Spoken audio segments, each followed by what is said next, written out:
సహజంగా ఎన్నికలనగానే ముందుగా గుర్తొచ్చేది సీట్లు, టికెట్లు. టికెట్ ఎవరికి ఇస్తారు? ఏ పార్టీ నుండి ఏ అభ్యర్థి పోటీలో ఉన్నారు? ఏ ఏ నియోజకవర్గంలో ఎవరెవరు ప్రత్యర్థులు అనేది కీలకం. అయితే ఇందులో దాదాపుగా అధికారంలో ఉన్న పార్టీకి అభ్యర్థుల ఎంపిక నుంచి గెలుపు గుర్రాలను ఎంచుకునే విషయంలో మంచి అవకాశం ఉంటుంది. అధికారం చేతిలో ఉంటుంది కనుక పరిస్థితులను అనుకూలంగా మలుచుకునే అవకాశం, వెసులుబాటు ఉంటుంది. ప్రతిపక్షాలు అభ్యర్థుల ఎంపిక విషయంలో ముందుగానే నిర్ణయాలు తీసుకొని ప్రజల మధ్యకి వెళ్లి ప్రభుత్వ వైఫల్యాలను ఎండగడుతూ సాగుతారు. కానీ అధికార పార్టీ మాత్రం ప్రభుత్వ కార్యక్రమాల ద్వారా ప్రజలకు చేరువయ్యేందుకు ముందుగా ప్రయత్నిస్తుంది. చివరిలో అభ్యర్థులను ప్రకటించి ఎన్నికల కథన రంగంలోకి దిగుతుంది. కానీ ఏపీలో మాత్రం జగన్ ప్రభుత్వ విధానంలాగే ఎన్నికలకు సమాయత్తం అవుతున్న విధానం కూడా రివర్స్లోనే ఉంది.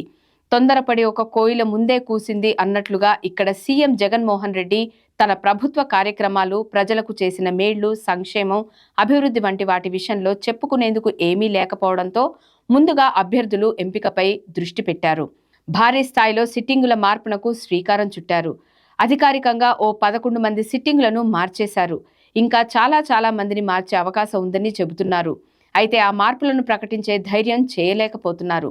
పార్టీలో ఒక్కసారిగా ఉవ్వెత్తున ఉప్పెనలా లేచిన అసంతృప్తితో అసమ్మతిని చల్లార్చే ప్రయత్నాలను పార్టీ రీజనల్ కోఆర్డినేటర్లకు అప్పగించేసి తాడేపల్లి ప్యాలెస్కు పరిమితమైపోయారు. అసమ్మతి వ్యక్తం చేస్తున్న వారిని కనీసం కలవడానికి కూడా ముందుకు రాలేని పరిస్థితిలో ఉన్నారు.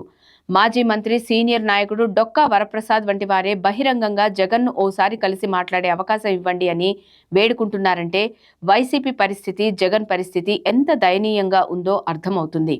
ఒకవేళ జగన్ మొండిగా సిట్టింగుల మార్పుతో ముందుకు వెళ్లినా కొత్త అభ్యర్థులను కార్యకర్తలు అంగీకరించే పరిస్థితి పార్టీలో లేదు. అందుకే ముందుగా ఇన్ఛార్జీల మార్పు పేరిట వారిని నియోజకవర్గాలకు పంపి రేపు వారినే ఇక్కడ అభ్యర్థులుగా ప్రకటించేందుకు ప్లాన్ వేశారు. ఇలా చేయడం ద్వారా తనలోని ఓటమి భయాన్ని బయటపడకుండా గెలుపు ధీమా సంకేతాలు ఇచ్చేందుకు జగన్ ప్రయత్నిస్తున్నారు. కానీ సిట్టింగుల మార్పు వ్యూహంతో వైసీపీలో గెలుపు ధీమా సంగతేమో కానీ తెలుగుదేశంకు ఇది మేలు చేసేలా ఉంది. జగన్ ఇలా ముందే అభ్యర్థులను ప్రకటించడం తెలుగుదేశం, జనసేన కూటమికి కలిసి వచ్చిన అవకాశంగా మారుతోంది. చంద్రబాబు లాంటి రాజకీయ మేధావికి జగన్ తీసుకున్న ఈ నిర్ణయం తమ అభ్యర్థుల ఎంపికకు సమయం ఇవ్వడమే కాకుండా పర్ఫెక్ట్ టార్గెట్ ఫిక్స్ చేసుకునేందుకు మంచి అవకాశంగా కూడా మారుతుందని పరిశీలకులు విశ్లేషిస్తున్నారు. ప్రత్యర్థి పార్టీ అభ్యర్థి ఎవరో ముందుగానే తెలియడం వల్ల ఆ నియోజకవర్గంలో సమస్యలు, రాజకీయ, సామాజిక పరిస్థితులు వంటివి అంచనా వేసుకుని తమ పార్టీ అభ్యర్థులను ఎంపిక చేసుకునే సావకాశం కలుగుతుందంటున్నారు. వైసీపీ అభ్యర్థి ఎవరో తెలిపోవడంతో టీడీపీ, జనసేన కూటమికి అభ్యర్థుల ఎంపిక మరింత సౌలభ్యంగా మారుతుంది. ఇంకా చెప్పాలంటే శత్రువును ఎలా దెబ్బ కొట్టాలో కావాల్సినంత సమయం తీసుకొని పక్కా స్కెచ్ వేసి బరిలోకి దిగే వీలు కలుగుతుంది.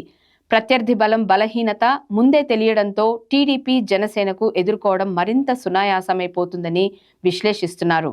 దీంతో ఇప్పటికే గెలుపు ఆశలు అడుగంటిపోయిన వైసీపీకి జగన్ నిర్ణయం మరింత నష్టం చేకూరుస్తుందని చెబుతున్నారు.